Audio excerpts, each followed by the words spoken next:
Olá, muito bom dia. O NE1 começa agora. Seja muito bem-vindo. Agradeço a sua companhia.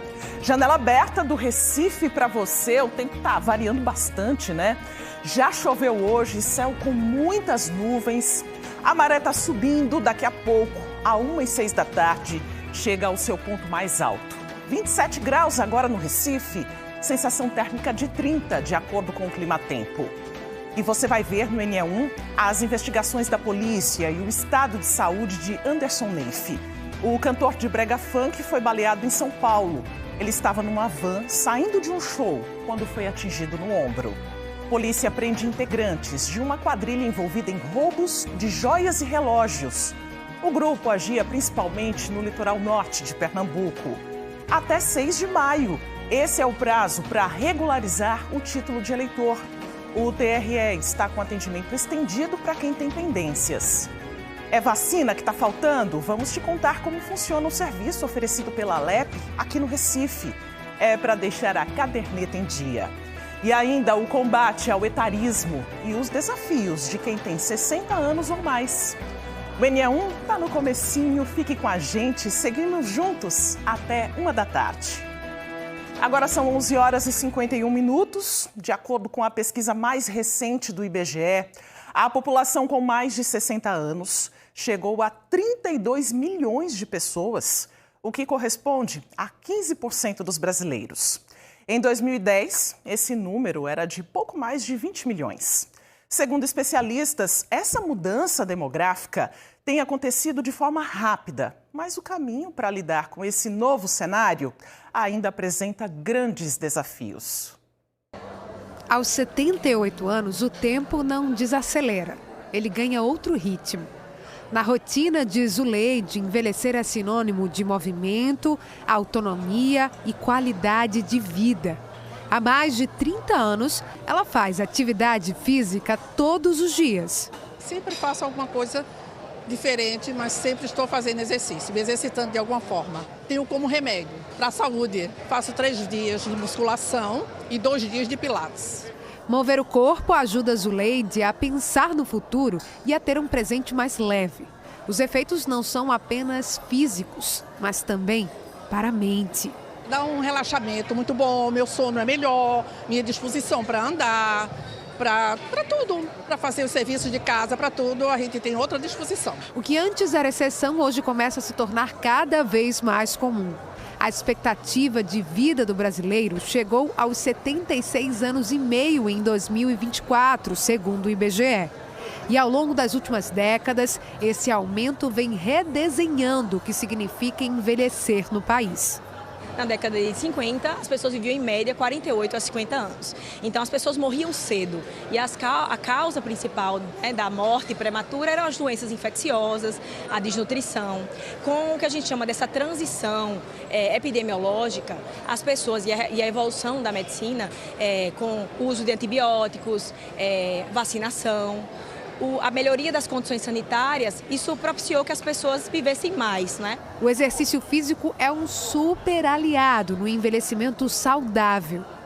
Tanto na prevenção de doenças, como, por exemplo, doenças físicas, né, hipertensão, diabetes, mas também dos transtornos cognitivos e mentais, demência, depressão. Então, o músculo hoje é a sua principal reserva. Então, ela vai garantir que você tenha uma reserva física, caso você venha a adoecer e você tenha a possibilidade de reverter aquela situação, como também lhe manter, né, músculo é mobilidade, lhe manter independente e autônomo por mais tempo. Se por um lado a expectativa de vida aumentou e trouxe novas possibilidades, por outro, o etarismo ainda resiste. E muitas vezes de forma silenciosa. Na prática, isso aparece principalmente na hora de buscar emprego, quando a idade pesa mais do que a experiência. A Adriana está enfrentando essa dificuldade desde o ano passado. Aos 56 anos, ela tem mais de 15 anos de experiência nas áreas de varejo e administração e buscou qualificação na área de marketing. Mesmo com um currículo consolidado, não avança nas entrevistas de emprego. Tenho sentido uma certa limitação. Você é selecionado, você passa por essas seleções, passa por gestão, passa pelo RH, mas quando você chega no quesito idade, a empresa ou o profissional que está te recrutando, ele fala que você tem bagagem demais para você absorver aquela função, seja ela uma função que você inclusive já fazia. Eu já ouvi exatamente como eu te falei, você tem muita bagagem, seu currículo é muito bom, aqui talvez você não se encaixe porque você tem muito mais, não posso continuar com você porque você tem um salário alto e você merece esse salário, mas a gente não tem como continuar. Então, vamos trocar você por uma outra pessoa com um valor de salário menor. Essas coisas assim. Essa não é uma situação isolada. Uma pesquisa revelou que 64% das mulheres brasileiras com 50 anos ou mais relatam dificuldade para conseguir emprego ou aprovação em processos seletivos, devido ao etarismo. O estudo apontou que, embora a maioria se sinta feliz com a idade, a autoestima diminui entre as mulheres desempregadas acima dos 50 anos. A pesquisa também concluiu que 81% das entrevistadas já ouviram frases etaristas. Mas o etarismo vai além das experiências individuais. Ele também reflete uma forma de ver o envelhecimento que ainda está presente na sociedade. Você não pode falar disso de uma maneira muito homogênea, como se fosse uma idosa e tal. Você tem o estereótipo do idoso, tá certo?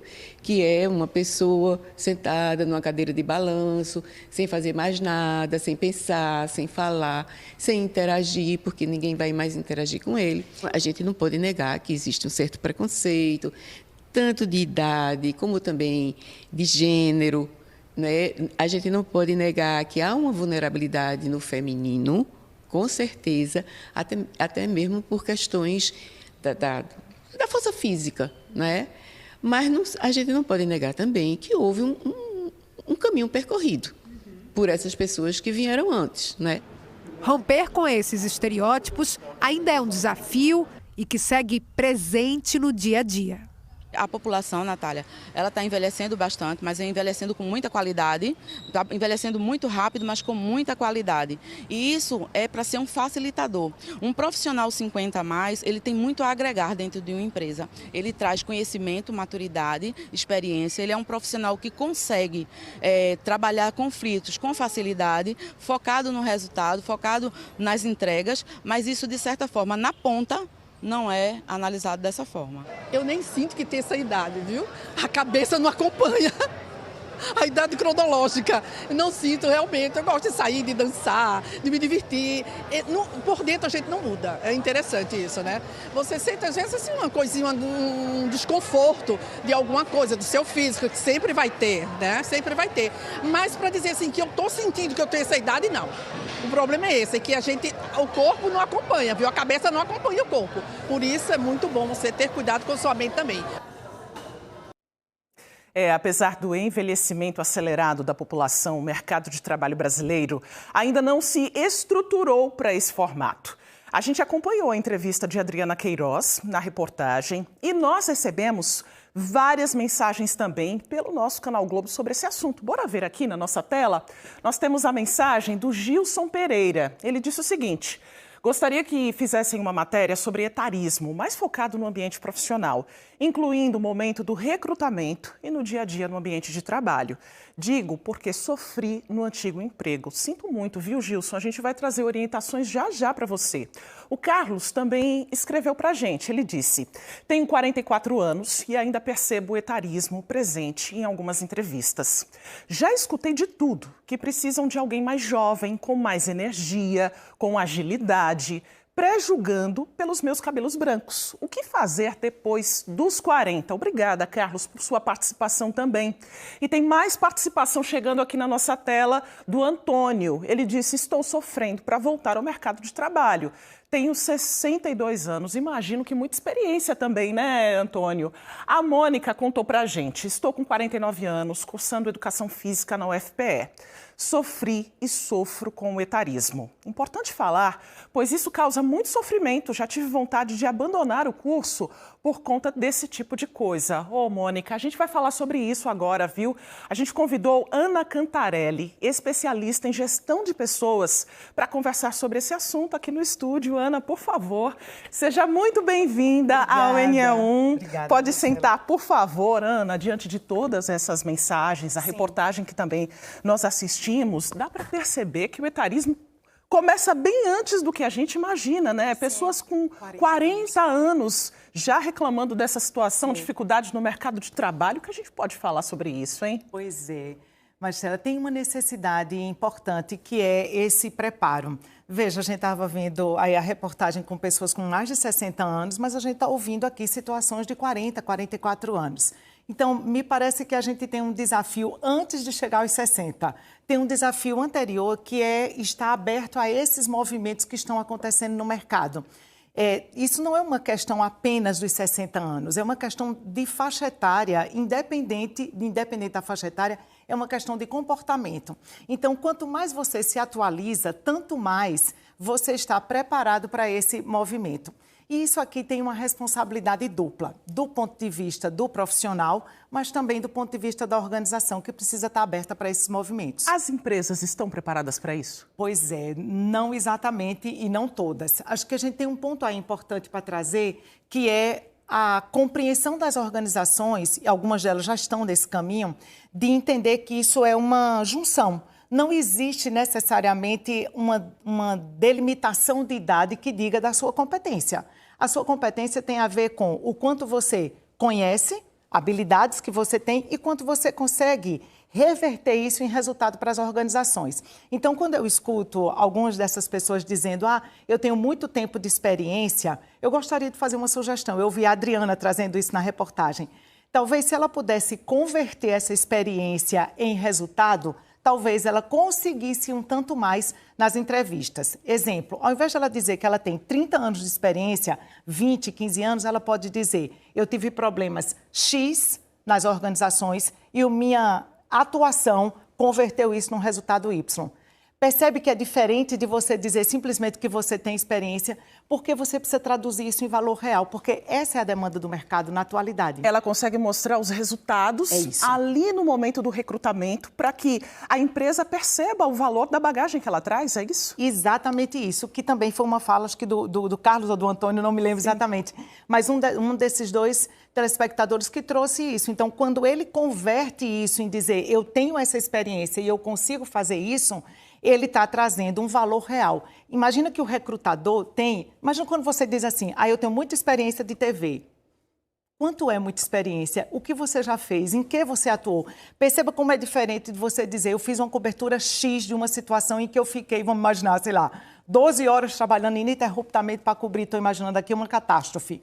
Exemplo, veja como é diferente para quem está escutando. Então, a gente, como profissional, também precisa fazer esse link para ficar mais claro a entrega e o valor real que eu posso agregar. Essa é a estratégia do ponto de vista de quem está buscando um emprego. Agora, do ponto de vista das organizações, como é que a gente faz para quebrar essa relação de idade e eficiência, produtividade? Sim, veja, as organizações precisam fazer alguns exercícios, reconheço. Um deles é sair da lógica do tipo, nós não temos preconceito. Tá, aí no recrutamento coloca na descrição da vaga que a pessoa precisa ter até tanto tempo de experiência, ou ser mais alinhado com inovação, ou ter uma energia alta. Uma das Como pessoas... nós vimos em uma das mensagens. Perfeito. Então, assim, veja, na hora que você diz isso, você está direcionando para o público, aspas, jovem. E aí eu quero lembrar também da entrevistada que disse o quanto ela tem energia hoje, inclusive, para fazer coisas que ela não fazia antes. Então, a gente está precisando fazer, as organizações estão precisando fazer um ajuste de compreensão de como isso mudou ao longo do tempo. Nós vemos um movimento também, acho que talvez até por essa dificuldade de emprego, de pessoas buscando outros cursos, né? Nós vimos aqui a Mônica, inclusive, um tanto desmotivada, né? Ela diz no fim da mensagem, já tive vontade de abandonar o curso por causa desse tipo de coisa, né? Ela descreveu toda a situação do etarismo que ela já sofreu no mercado de trabalho, então isso acaba afetando também a saúde mental desse trabalhador, né? Como ele pode resgatar isso de alguma forma, essa autoestima, até para entregar, né, melhor ali no momento da entrevista, entregar com qualidade o trabalho que ele já sabe fazer. Sim, perfeito. Eu quase me deu vontade de dar um abraço na Mônica, entendeu? Sim, mas Mônica, sinta-se abraçada, tá? É isso. Porque não desista, por favor, não desista. Sim. Veja, ela está com mais de 40 anos e ela foi em busca de uma graduação, talvez para alguma coisa, a gente não sabe se é uma primeira, se é uma segunda, mas para algo que é adequado para esse momento. Veja, sempre vai acontecer nas empresas e na sociedade esses movimentos de preconceito. Eu não estou romantizando isso, nem deixando isso, digamos, normalizado. Porém, a gente precisa aprender a ter estratégias para isso. Se eu pudesse ajudar a Mônica e todo mundo, eu diria assim, foca na tua história. Pensa na tua trajetória, olha de onde você veio e olha onde você está hoje. Isso serve como combustível, quase um processo de retroalimentação para que você saiba que você não depende desses olhares para saber quem você é e para você estar no lugar que você quiser estar, fazendo aquilo que você desejar fazer. Então, o exercício mais adequado é esse processo de autoconhecimento. Aliás, uma sugestão para a Mônica e todo mundo, existe um livro, posso fazer isso? Sim. Ok, existe um livro chamado Descubra Seus Pontos Fortes. É um livro que traz essa condição de você poder descobrir os seus talentos e focar naquilo que funciona, talvez possa ajudar. Perfeito, Ana. Muito obrigada por sua participação aqui ao agradeço. vivo. Sempre muito bem-vinda ao NE1. Agradeço também a participação de todos vocês pelo nosso canal Globo. Até a próxima, Ana. Até a próxima. Obrigada. E a gente segue falando de mercado de trabalho, tem vagas de emprego para quem é corretor de imóveis. São 30 vagas no Recife, a gente tem as informações aí na nossa tela. É preciso ter o ensino médio completo, você não precisa ter experiência, o salário também não foi divulgado, mas todas as informações sobre essas 30 vagas estão lá no golrecife.recife.pe.gov.br. E a gente vai explicar como é que funciona a formação, então, de corretor de imóveis e quais são as habilidades importantes para essa profissão. Bom dia, Natália Diello.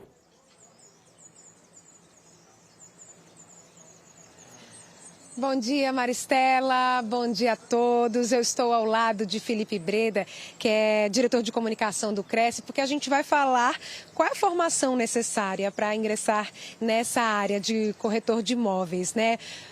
Bom dia, boa tarde, né? 12h05. Felipe, seja bem-vindo ao NE1. Explica pra gente que curso específico, qual a duração, investimento para se tornar um corretor de imóveis. Boa tarde, Natália. Boa tarde aí, Maristela, no estúdio. Boa tarde, meus corretores de Pernambuco. Nós estamos falando aqui ao vivo para todo Pernambuco, né, Natália? E é importante que nossa profissão de corretor de imóvel está crescendo bastante, viu? Está tendo um empenho maravilhoso. E o que é preciso para ser corretor de imóvel, pessoal? Precisa, primeiramente, você ter o ensino médio, né? Preferência o 2º grau. Da entrada, temos vários cursos no nosso site do Cresce Pernambuco. Você entrando no site do Cresce, você vai ver os cursos que são oficial pelo MEC e pelo COFES, que é o Conselho Federal dos Corretores de Imóvel. É importante salientar isso. E lá você vai ver o que é preciso para fazer o curso do corretor de imóvel, né? A documentação necessária, todo o passo a passo que vocês vão ter. E primeiro, depois que você faz o curso... Esse curso leva quanto tempo, assim, em média? Pode levar de 1 ano a 8 meses, um curso preparatório, onde você vai ter realmente, vai se tornar um corretor. Aquele curso realmente que a gente indica, são cursos realmente bons que você vai ter. Porque o corretor, Natália, precisa o quê? Ter a segurança, né? O corretor, para adentrar na casa do cliente, né? Você vai vender um apartamento e para ele ter acesso à casa do cliente, você sabe que o corretor tem ele quando vai fazer o curso, quando vai tirar propriamente o Cresce, ele faz toda uma pesquisa sobre ele, que é importante fazer isso, né? Quando o corretor que é credenciado, ele vai chegar na sua casa, você vai ter a segurança que pode mostrar seu imóvel, pode abrir as portas, que sim, pessoal, você vai ter a garantia. E depois que ele faz esse curso, ele passa a integrar, né, o Cresce ali, recebe essa segurança, ele tem uma carteirinha de identificação que as pessoas podem consultar, né?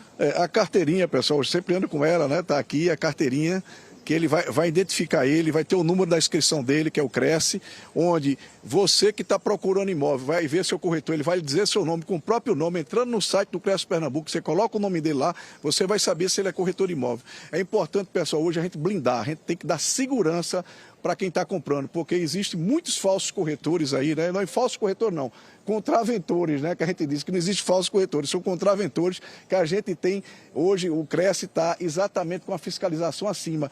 E é importante, quando ele faz o curso, é ter, assim, ele faz a parte da fiscalização ativa nossa. Algo é bem sério mesmo. E a gente conversou aqui com o Felipe, mas a gente vai conversar também com o José Carlos Pessoa de Melo, que é corretor de imóveis. Eu vou pedir só licença que a gente está meio apertado aqui. José Carlos, tudo bem? Explica pra gente quais habilidades um corretor tem que ter. Tudo bom, Natália? Bom dia pessoal, tudo bom? Então, muitas pessoas pensam que o corretor serve só para mostrar imóvel. E não é bem isso que acontece. O corretor serve para passar segurança na negociação. Qual é essa segurança? É a gente fazer uma análise da documentação do imóvel, uma análise do vendedor do imóvel. Muitas vezes em aluguel a gente tem que fazer uma análise do inquilino para saber se ele realmente tem condições de alugar aquele apartamento e não causar prejuízos financeiros, que essa é uma das grandes questões. A outra questão que a gente pode citar é a precificação do imóvel. A gente precisa dizer um valor certo do imóvel, para que esse imóvel possa ser vendido rápido e com um valor justo de mercado, que ele não fique lá preso na prateleira muito tempo sem ser vendido. E para finalizar, gente, a questão da divulgação do imóvel também é papel do corretor de imóveis. A gente faz todo o material de marketing, divulgação, isso tudo são algumas coisas que são necessárias na nossa profissão. E quem se forma, depois faz um estágio, então mesmo não tendo experiência na área, consegue atuar. Isso, após a realização do curso de TTI, é realizado o estágio. Nesse estágio você tem a vivência nas imobiliárias, junto com outros corretores, e entende um pouco mais desse mercado. Muitas pessoas pensam que corretor não tem horário, que é mais flexível, né? Mas a gente trabalha bastante, inclusive fora de horário, para conseguir conciliar a venda e o pós-venda das unidades. Tá certo, gente. Muito obrigada, viu? Natália. Espero que a gente tenha ajudado, quem sabe, quem está pensando em entrar para essa área. Essas informações são bem valiosas. Maristela. É uma área que sempre tem vagas, né, Natália? Muito obrigada pelas informações. Bora circular pelo trânsito. Nós já temos imagens aqui ao vivo para você da Avenida Abdias de Carvalho. Você acompanha a movimentação dos motoristas que vão sentido BR-232 ou que chegaram ao Recife, vieram do interior do estado. A movimentação ficando mais intensa aí neste horário, mas o trânsito está fluindo sem dificuldade para o motorista que está passando aí na região. A gente segue pela Avenida Recife para ver a movimentação dos motoristas que estão sentido Universidade Federal de Pernambuco. Agora, 12h12, é horário de resolver alguma pendência, né? Aquele compromisso ali rapidinho na hora do almoço, um horário sempre apertado. Daqui a pouco vai voltar ao trabalho. A gente já traz as informações se essa é a sua rota. Avenida Recife aí na sua tela, a movimentação do trânsito ao vivo. Agora a Avenida Agamenon Magalhães, pertinho da Praça do Derby, trânsito bastante intenso, lento aí na região. A gente acompanha o movimento dos carros, motos, ônibus, um dos principais corredores de ônibus da cidade, e essa movimentação de quem vai sentido Zona Sul do Recife. E a Defesa Civil emitiu um alerta de chuva moderada forte na região metropolitana. Daniele Fonseca está no bairro de Afogados, no Recife, traz informações para a gente ao vivo dessa previsão. Tô vendo que até abriu um solzinho, viu? O sol apareceu aí entre nuvens, né, Daniele? Conta para a gente, mas está bem nublado ainda. Boa tarde para você. Boa tarde para você também, Maristela, e para todos que estão conosco nesta segunda-feira. Eu falo ao vivo aqui da Rua São Miguel, no bairro de Afogados, e como você disse, sol entre algumas nuvens, bastante ventilado aqui neste momento. O cinegrafista Bruno Campos está mostrando aí para vocês como é que está a situação do céu ali, inclusive, olha, um bocadinho de nuvem, mas por enquanto o sol tá valendo aqui, viu, nessa área do Recife. Veja só, esse alerta que a Defesa Civil do Recife passou de chuva moderada a forte, tanto aqui no Recife quanto na região metropolitana, isso aí é válido pelas próximas 36 horas, tá, gente? A previsão da APAC, a Agência Pernambucana de Águas e Clima, traz também, basicamente, o mesmo alerta de previsão de chuva de moderada a pontualmente forte, como eles chamam, e aí nesse caso não é apenas no Recife e na região metropolitana. Vale também para a zona da Mata Norte, zona da Mata Sul e também para o agreste aqui de Pernambuco. A gente aproveita também para trazer informações em relação à tábua de marés, né, gente? Porque quando chove e tem ali a coincidência de ter maré alta naquele momento, é uma combinação que causa uma certa preocupação, um certo prejuízo. Hoje, a maré alta está prevista para 1h06 da tarde, né? Daqui a pouco, daqui a menos de 1 hora. Mas se a gente levar em consideração o sol que está fazendo aqui no bairro de Afogados, e acredito que na maioria dos bairros aqui do Recife, hoje não vai ter nenhuma coincidência que traga prejuízos, que foi justamente como essa combinação que eu falei agora há pouco. A maré baixa, a primeira de hoje, foi às 6h52 da manhã e a próxima será às 7h26 da noite. A gente volta contigo aí no estúdio. É Maristela. Isso, Daniele. Ainda bem, né, que não está chovendo agora, porque tem essa previsão, o pico da maré que deve ser atingido aí a 1h06 da tarde. Agora, Bruno Campos ampliando essa imagem para a gente dar uma olhada aí para o céu, alguns pontos aí. A gente ainda vê o céu azulzinho, mas muitas nuvens, e a gente segue de olho aí nessa previsão. A gente agora vai para um rápido intervalo e a seguir tem cobrança do calendário do BNE1. Estamos em Olinda, na rua São José do Egito. Você vai ver também que uma quadrilha foi presa suspeita de roubar joias e relógios na região metropolitana. Câmeras de segurança gravaram um sequestro praticado pelo grupo. Quem tem pendências na Justiça Eleitoral tem poucos dias para resolver a situação. O Tribunal Regional Eleitoral ampliou os horários de atendimento nos postos. E ainda, atualizações sobre o estado de saúde do cantor pernambucano de brega funk, Anderson Neife. Ele se recupera em São Paulo de um tiro no ombro. O NE1 volta em instantes, agora 12h16.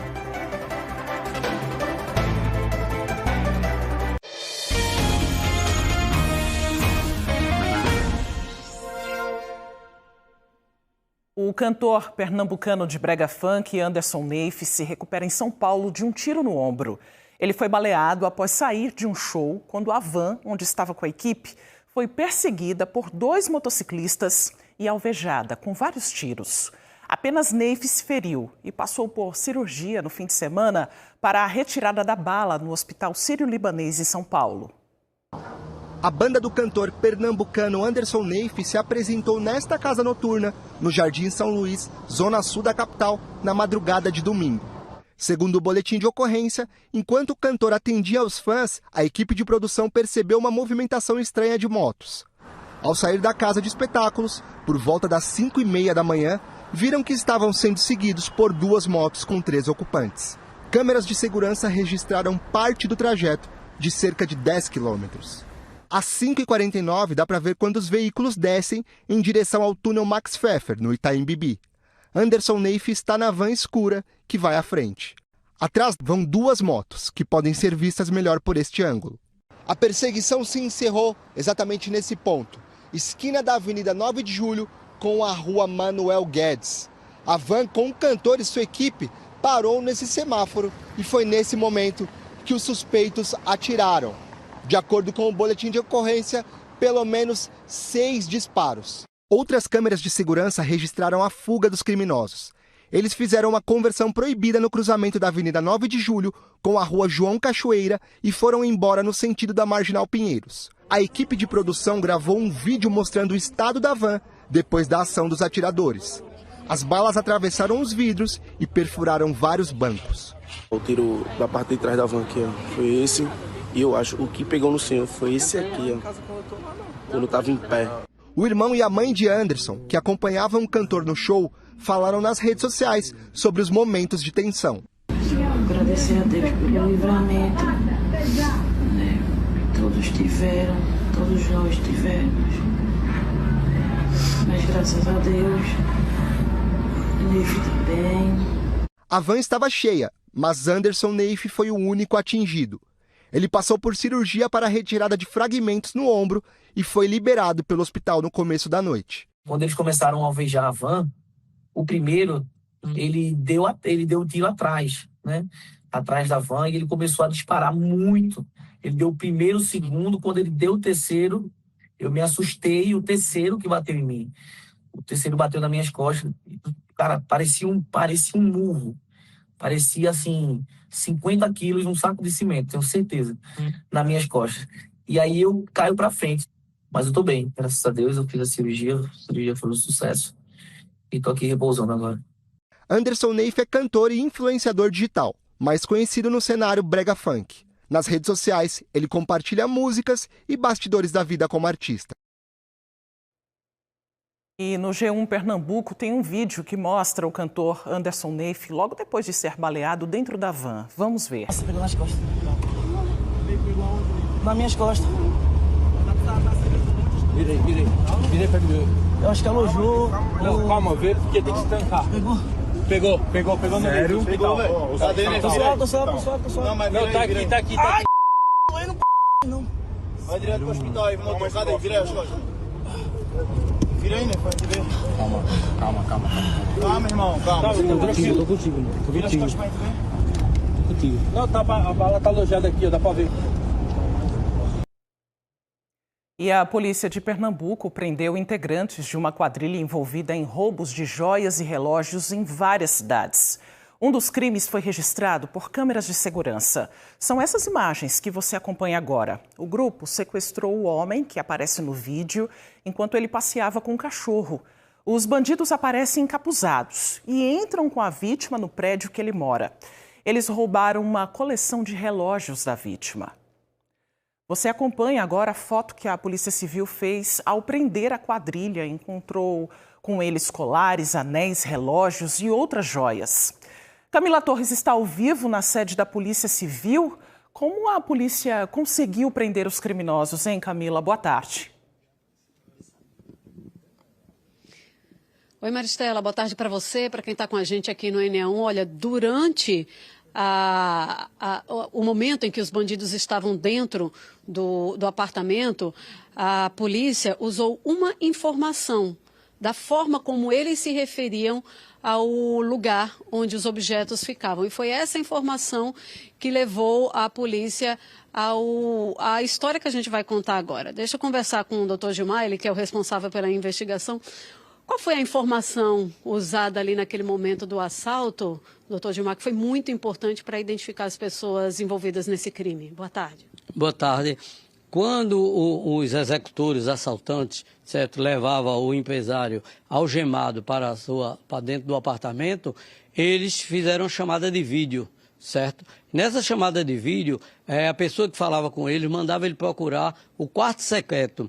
Olha, só no quarto secreto, vê onde é o quarto secreto. Ó, não é por aí não, é do outro lado. Olha, não, é aí o quarto secreto, identificava. E isso chamou a atenção da vítima, porque a Danúbia, quando faxineira dentro desse imóvel, certo, ela não sabia pronunciar a expressão closet, certo? Então ela pronunciava quarto secreto. Então nem a família, nem parentes, nem outros empregados nunca chamou o closet de quarto secreto. Então ela pedia, abre o quarto secreto para eu arrumar. Ó, já terminei o quarto secreto, certo? E os assaltantes, na chamada de vídeo, a pessoa que estava lá do outro lado dizia, ó, o quarto secreto abre, do lado direito está a coleção, as caixas com os relógios, do lado esquerdo estão as joias. Então sabia esses detalhes, certo? Então quem trabalhava e quem fazia a limpeza do quarto secreto, que era o closet, era a Danúbia. Delegado, 4 pessoas foram presas, então. Entre essas 4 pessoas está a faxineira do apartamento? Exatamente. A Danúbia, ela já estava trabalhando agora como cuidadora, certo, de uma senhora, filha de uma empresária, certo, bem-sucedida, certo, já levantava suspeita, porque ela já estava frequentando a casa da empresária sem ser chamada, sem ser convidada, certo? Sem no dia de trabalho dela. Sem ser dia de trabalho dela, certo? Porque ela estava na casa da mãe, certo? Sabia que a empresária era bem-sucedida. Então ela ia para a casa da empresária sem ser chamada. certo? Então a gente está investigando também a vida dela em outros locais de trabalho para saber se ela praticou o mesmo crime em outras residências. Delegado, os 4 que planejaram o assalto com o sequestro, eles foram presos, né? Mas os executores, os bandidos que aparecem naquelas imagens, que são 4, pelo que o senhor falou aqui na coletiva de imprensa, esses 4 ainda não, né? Então a investigação continua. Claro, a investigação continua, está no começo, porque quando pedimos, né, diante desse fato da Danúbia, e nós pedimos para a Justiça, a Terceira Vara Criminal de Olinda, o Ministério Público, os mandados de quebra de sigilo telefônico, certo? Então, que foi despachado de imediato o atendimento, a gente agradece, foi urgente, urgentíssimo. Então, o que acontece? A Danúbia frequenta, certo, o Leandro, né, no cotel, que é o amante dela, ela frequenta ele, certo? Tem a carteirinha. Então, antes e durante o dia do assalto. E o que é interessante é que a Danúbia, ela conversa com o Tiago Felipe, que está em Igaraçu, 50 vezes na semana que antecedeu o assalto, certo? E 10 vezes no dia do assalto. Então, veja, estão aí as ligações das pessoas que planejaram o assalto de acordo com as investigações.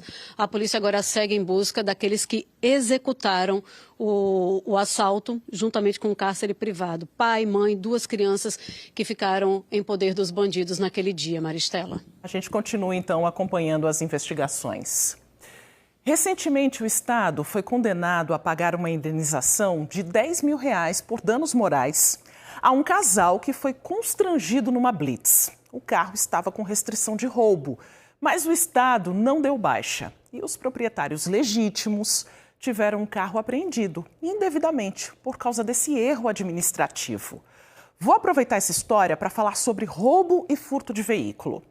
Daniele Fonseca está aqui para tirar dúvidas. O que é preciso fazer para retirar essa restrição, hein, Daniele? Né, Maristela, e não passar por uma situação tão delicada, tão constrangedora como essa que você trouxe aí no estúdio do NE1. Eu estou ao vivo aqui na Delegacia de Roubos e Furtos, que fica no prédio do Depatri, aqui no bairro de Afogados. E quem a gente convidou para essa entrevista foi o Dr. Felipe Dopé, ele é o titular aqui da delegacia. Então, doutor, o que fazer para tirar essa restrição que esse casal aí, né, acabou sendo vítima de um constrangimento e numa situação lá muito delicada? O que fazer para tirar essa restrição, doutor, quando o carro é recuperado? Boa tarde. Boa tarde. Quando o carro ele é recuperado, o que é que tem que ser feito? A PM traz o carro aqui para a delegacia, o carro vai passar por uma vistoria para a gente saber se aquele carro foi adulterado ou não e também identificar se realmente é aquele carro que foi recuperado com aquela placa, né? E após o carro passar por essa vistoria, ser identificado, o policial vai complementar o boletim de roubo com a natureza de recuperação, para dizer que o veículo foi recuperado.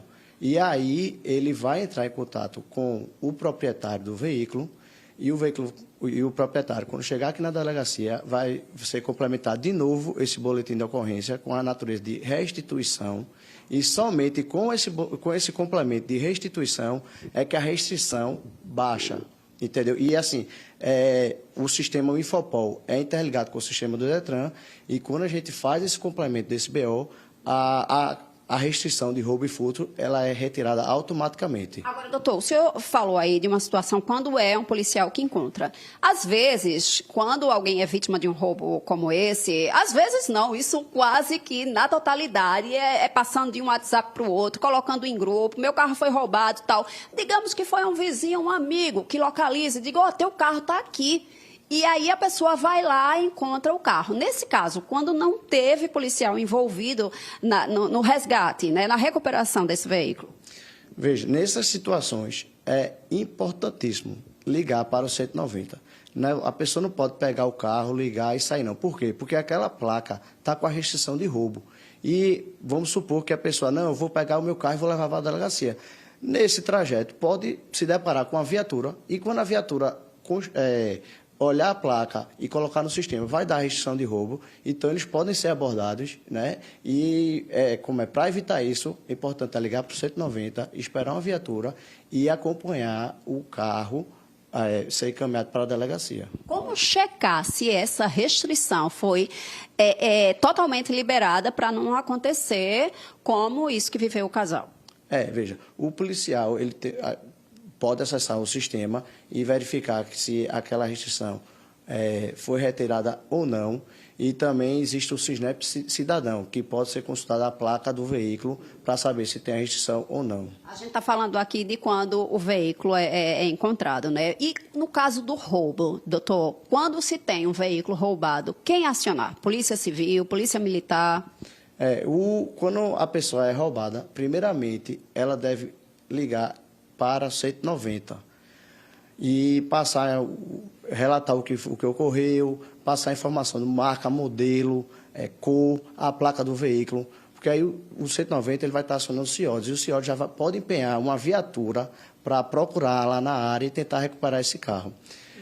Em seguida, a pessoa deve procurar a Polícia Civil, uma delegacia mais próxima, para registrar o boletim de ocorrência. E é apenas com esse registro do boletim de ocorrência de roubo é que vai haver a restrição do roubo, vai entrar automaticamente. Doutor, muito obrigada pelas informações aqui no NE1 de hoje. É contigo aí no estúdio. Maristela. Sempre importante ficar atento a essas orientações, né, Daniele? Em Olinda, moradores reclamam da dificuldade para passar pela rua São José do Egito, no bairro dos Butrins. O calendário do NE1 já esteve lá. Joab Alves está ao vivo no local agora. E aí, Joab, mudou alguma coisa por aí? Boa tarde. Maristela, muito boa tarde para você, boa tarde a todos que estão com a gente aqui no NE1, Fala ao Vivo de Olinda, bairro do Butrins. Infelizmente, nada foi feito, viu? A gente esteve aqui em novembro de 2025, 5 meses se passaram e nada foi feito. Vou conversar com os moradores, todo mundo aqui revoltado, triste. Seu Bill, 5 meses se passaram, mas alguém da prefeitura, algum representante, veio até aqui à rua fazer alguma coisa? Estou esperando que essa promessa eu queria que seja feita, mas é impossível. Eu estou esperando porque vai terminar eu ir embora e não alcançar esse... O senhor foi um dos primeiros moradores aqui, né? Eu sou fundador daqui, entendeu? Fui fundador daqui. E sempre é assim. Só tem isso aqui por causa dos moradores daqui. Ô, seu Bill, inclusive eu vi aqui que tem muita metralha. Isso são os próprios moradores que colocam, Os moradores que colocam. Para tapar o buraco para poder os carros passar. Então. Eu vou conversar aqui com o amigo. Qual é o seu nome? Patrício de Oliveira. Seu Patrício, eu já conversei aqui, inclusive, com Dona Neide, foi informado para a gente que são 5 cadeirantes que tem aqui na rua. Me conta dessa realidade do senhor, inclusive eu lhe ajudei aqui, não foi? É complicado, né? Muito complicado, faz 23 anos que eu sou cadeirante e diz que vai ter melhoria se a gente não tivesse se ajuntado para colocar esses concretos na rua, aí era que estava dificultoso mais ainda. Mas eles prometem e não cumprem. Da gente se não se bulir e jogar um concreto na rua e umas metralhas, porque é muita dificuldade para a gente se locomover. Seu Patrício, obrigado aqui pela participação com a gente, porque é o seguinte, nós estamos acompanhando de perto essa situação aqui dos moradores desde novembro. A gente preparou uma reportagem relembrando desde essa última vez que a gente esteve aqui e você vai conferir agora. A equipe do NE1 esteve na rua São José do Egito, nos Butrins, em novembro do ano passado. Encontramos vários moradores cadeirantes e muitas reclamações sobre a dificuldade para passar pela rua sem calçamento e toda esburacada. Eu sou ex-paratleta, eu jogava no SESI de Paratibe, mas parei por quê? Porque não tinha carro para vir me buscar e eu tinha que descer para pegar o ônibus lá embaixo. E ficava muito dificultoso para mim, muito buraco, a situação muito rígida. Não é principalmente à noite que os Uber não entram. Difícil porque eu faço fisioterapia 2 vezes por semana. Aí, a maioria das vezes, eu fisioterapia porque os Uber ficam me negando. Mesmo informando que eu sou cadeirante, que a cadeira desmonta, eles ficam me rejeitando. E porque também eles dizem que aqui a rua é muito ruim. Aí eles ficam rejeitando, chegando atrasada na fisioterapia. O problema é antigo. Os moradores tentavam diminuir os prejuízos com paliativos, como a colocação de brita na rua. Isso já vem desde a época da minha avó. Aí vem minha mãe e hoje eu estou com 45 anos e eu também estou vendo isso também. Então o melhor para todos, para a comunidade aqui seria o quê? Calçar a rua, né? Para ficar melhor para todo mundo, não é isso? Há uma buraqueira danada aí nessa rua aí. A gente só quer só a melhora da rua, né? E a gente tem que se juntar com a população, 50 de um, 50 de outro. E nem toda gente tem dinheiro toda hora, né? Que muita gente vive de Bolsa Família e o dinheiro é bem pouco, né?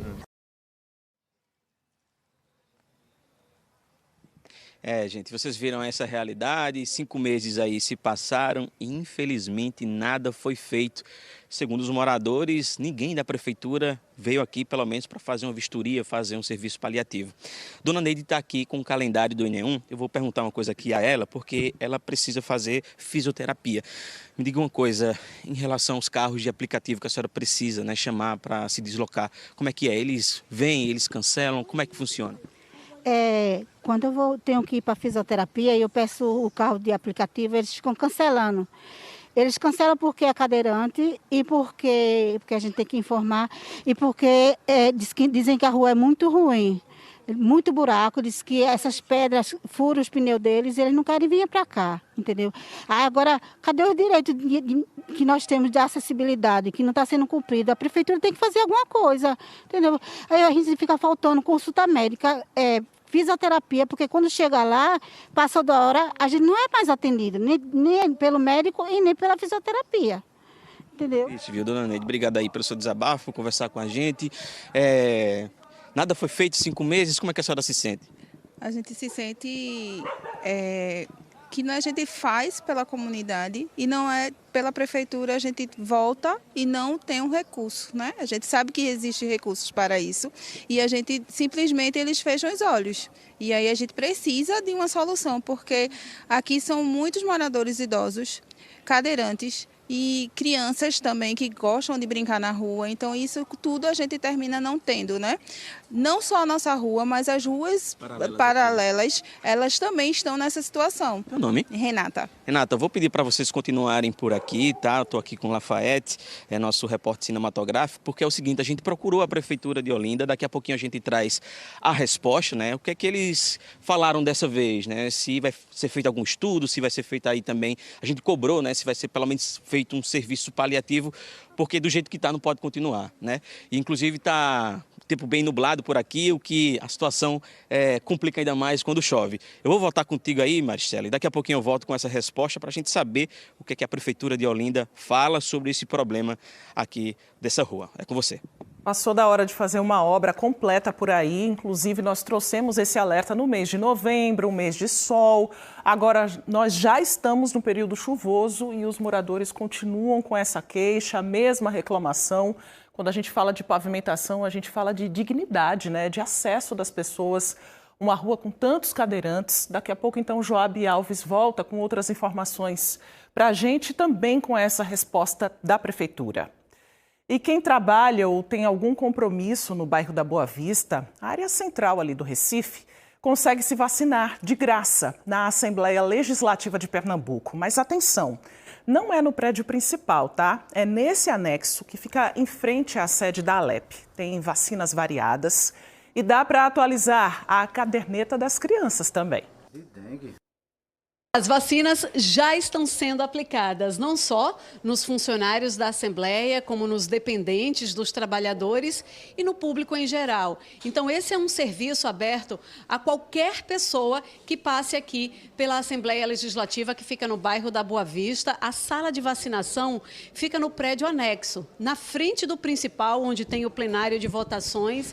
Então, essa é uma sala que fica no prédio do outro lado da rua, mas facinho de encontrar. O Wilde Ferreira é o superintendente de saúde da Alep. O que é preciso trazer para poder garantir o atendimento aqui, Wilde?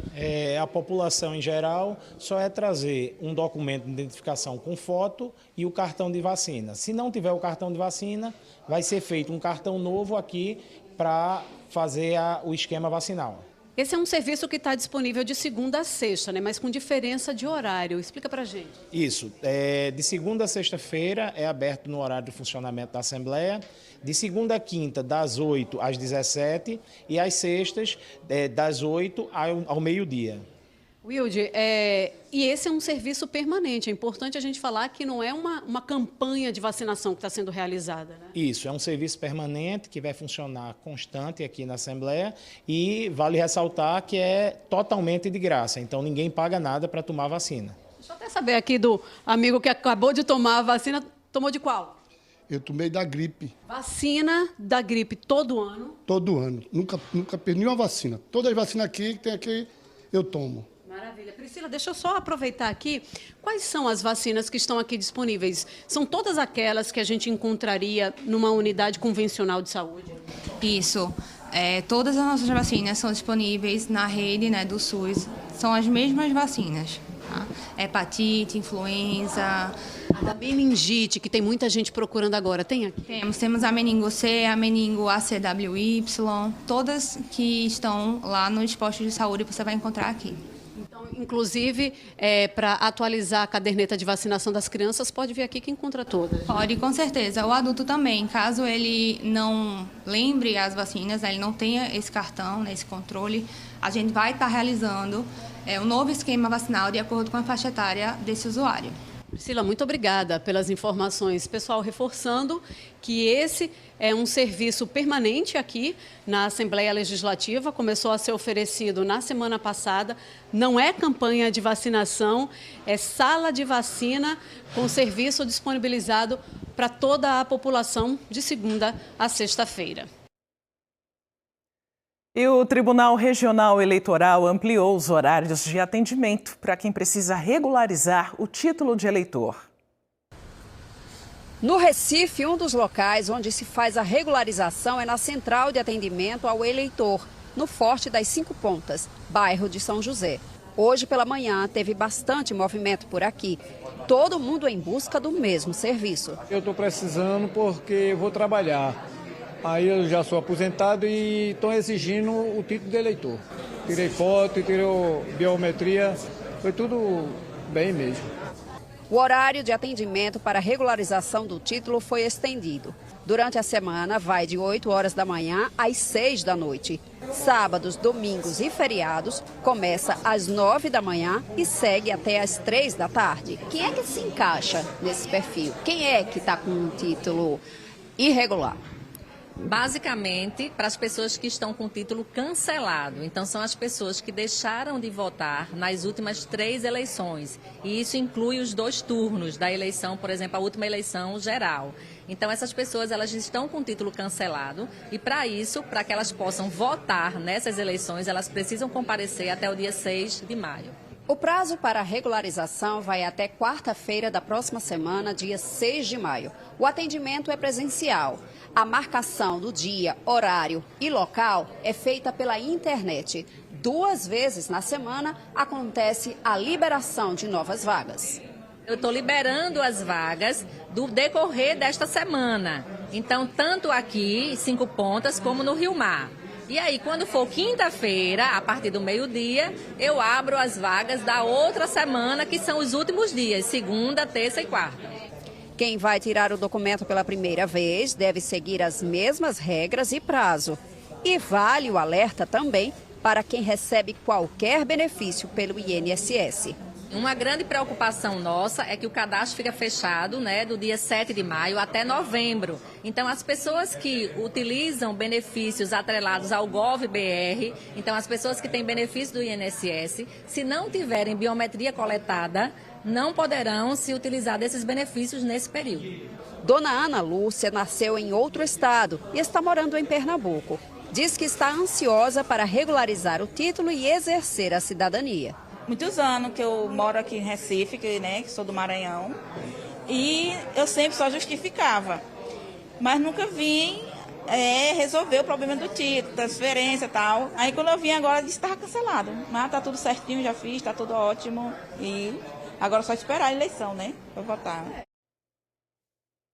E quase agora, ao meio-dia, o TRE liberou vagas para agendamento. O site é tre-pe-jus.br.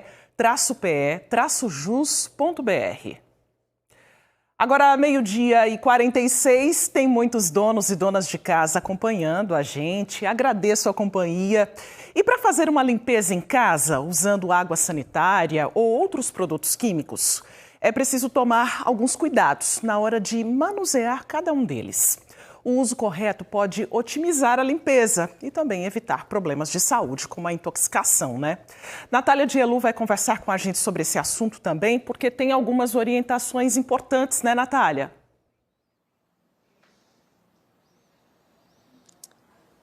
Maristela, tem orientação importante, porque a gente sabe que é muito comum a pessoa entrar na internet, fazer uma busca ali de produtos de limpeza que podem ajudar a tirar alguma mancha, né? Então, aí, às vezes, a gente faz umas misturas que são misturas perigosas, né? Rodrigo Patriota, ele é enfermeiro e também é coordenador aqui do CEATOX, que é o Centro de Informação e Assistência Toxicológica.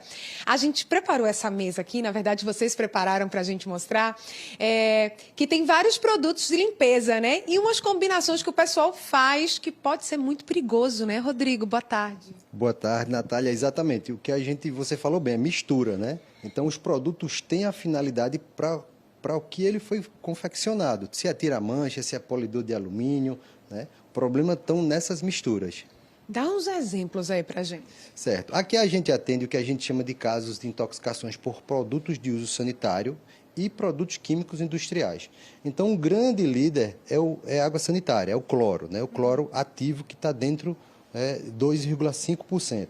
E aí, quando ele é combinado com outro ácido, por exemplo, o ácido clorídrico, com o ácido do vinagre, né, o ácido acético, ele vai liberar o gás cloro, que é um gás tóxico, que foi usado, por exemplo, na Primeira Guerra Mundial como gás tóxico. A pessoa inalando, ela vai ter problemas sérios. Tem um limão aí, né? O povo gosta de misturar limão. Isso, também. O limão entra aí com bicarbonato, novamente com água sanitária, e você combina dois ácidos, né, com a base, fermenta, cria uma reação exotérmica, libera grande quantidade de calor e também o gás cloro. E aí o paciente vai ter queimaduras químicas e queimaduras respiratórias.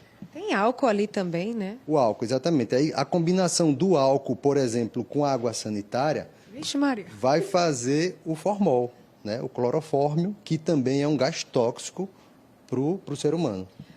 Nessas misturas perigosas que o senhor citou, quais efeitos, né, de intoxicação podem causar nas pessoas? Isso. A gente vai ter 3 grandes consequências.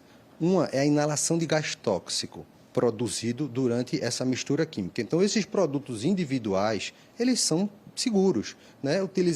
Alguns orientam a usar luva, máscara, ambientes arejados, né? Deixar ele de molho, posteriormente enxaguar, né? Aí, nessa utilização errada, ele vai ter ali a inalação de gás tóxico, a queimadura química e o que a gente chama também de pneumonite química. O que fazer? Então, nos primeiros sinais e sintomas, né? Quem nunca ficou com o olho marejado, né, tossindo lá naquele ambiente, a primeira coisa é sair desse ambiente o mais rápido possível, se a pessoa conseguir. Se ela tiver uma reação alérgica grave, cair ali, ela vai ficar inalando aquela fumaça que é densa. Então, alguém tem que tirar essa pessoa. Nos primeiros sintomas, chamar o serviço de emergência ou mesmo levar essa pessoa para a emergência mais próxima e também levar ou identificar o produto para que a gente tenha um tratamento mais assertivo possível. Nada de induzir vômito, tomar leite? Isso, nada de induzir vômito. São substâncias, primeiramente, ácidas, cáusticas. Então, na indução do vômito, além da queimadura digestiva, você pode fazer agora uma queimadura respiratória. Certo, muito obrigada, Rodrigo Patriota, por essas informações. Então, são produtos que são seguros, o problema está na mistura, né? Então, é melhor não fazer essas misturas, não correr esse risco. Maristela. Isso, tem que prestar muita atenção, né, Natália? A gente volta agora para Olinda. O calendário do Enem está lá com Joab Alves, moradores, muitos deles com dificuldade de locomoção.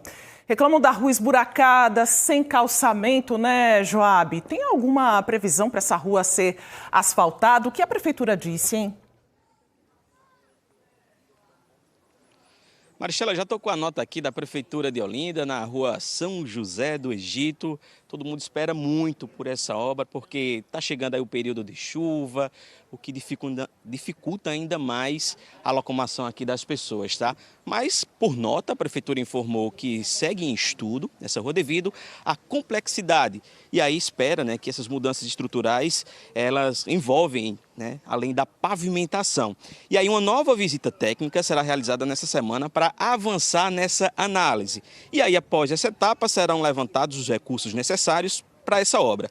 Aí, pessoal, a gestão disse o seguinte, que pede a compreensão de vocês, né, para que eles façam esses estudos. E aí a gente também questionou sobre algum serviço paliativo, se tem alguma previsão. E aí falou que o seguinte, né, que está no cronograma que deve ser feito algum serviço paliativo.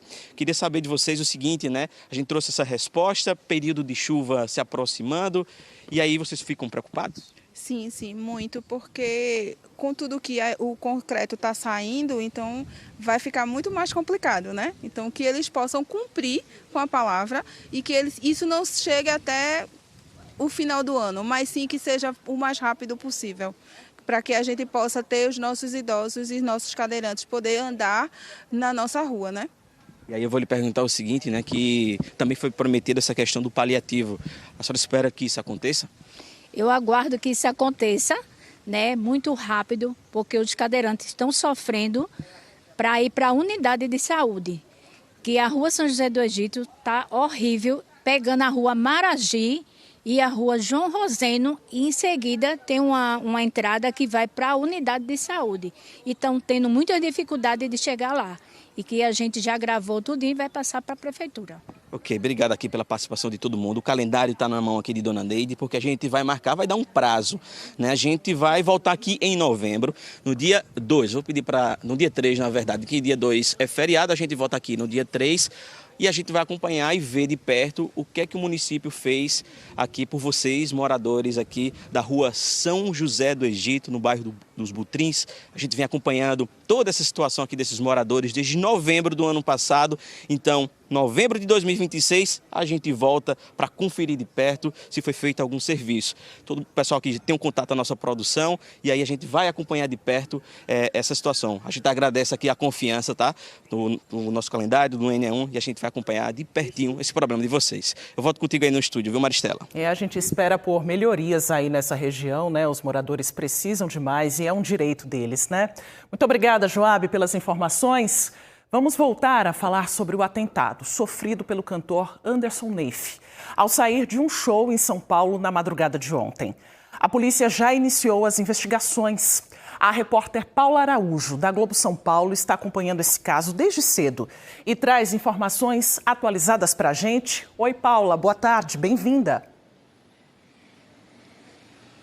Oi, Maristela, tudo bem? Boa tarde a todos. Olha, a polícia está nesse momento analisando as inúmeras imagens de câmeras de segurança que foram encontradas tanto em frente à casa de shows, onde o Anderson Neif se apresentava no último sábado, quanto também por todo o trajeto feito pela van durante o momento em que os criminosos perseguiam o veículo por volta aí de 11 quilômetros. Eu conversei agora há pouco com um delegado responsável que está à frente dessa investigação e ele disse o seguinte, que essas imagens mostram 4 criminosos em 3 motos com jaquetas, com capacete, o tempo todo aguardando mesmo que o cantor saísse com a equipe na van na porta da casa de shows. Depois, durante o trajeto, durante o momento da perseguição por 11 quilômetros, esses criminosos eles agiram de forma bastante coordenada, bastante planejada. Diante disso, o delegado descarta qualquer possibilidade de que esse ataque tenha acontecido por impulso. Inicialmente se falou que seria por conta de uma briga por ciúme. O delegado acredita que esse ataque tenha sido planejado pelo crime organizado. O Anderson Neif e a equipe devem ser ouvidos novamente, devem ser ouvidos ainda hoje aqui na delegacia. Por enquanto, ninguém foi identificado. Maristela. Obrigada, Paula, pelas informações. Bom trabalho por aí para você e para sua equipe. E o celular, o tablet e o videogame têm cada vez mais tomado espaço na rotina das crianças. E esse excesso de telas tem preocupado muitos pais e educadores. Na Academia Pernambucana de Letras, um projeto está convidando crianças a trocarem aí o tempo online por brincadeiras, convivência e literatura. Num tempo em que as telas disputam cada segundo da infância, Henrique escolhe o caminho das letras. Aos 4 anos, se encanta com elas espalhadas pelo chão.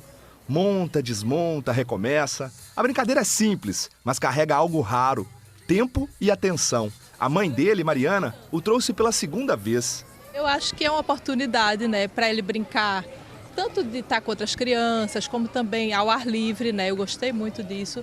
E tem várias atividades. Se tem um momento que prende os olhos, é a contação de histórias. Ali a imaginação ganha voz e movimento. Uma caneca, uma chaleira, uma colherinha. Tá bem legal porque eu gosto também de não ficar tanto assim no celular e tal. Quando a gente vai divulgar um lançamento, trazer um livro em alguma atividade como essa que a gente está fazendo aqui hoje, a gente fazer uma contação de história, que é o que reforça também para trazer a criançada para o mundo da leitura, né? O projeto Domingo Sem Tela nasce como uma provocação direta: tirar as crianças do ambiente digital e aproximar do universo dos livros.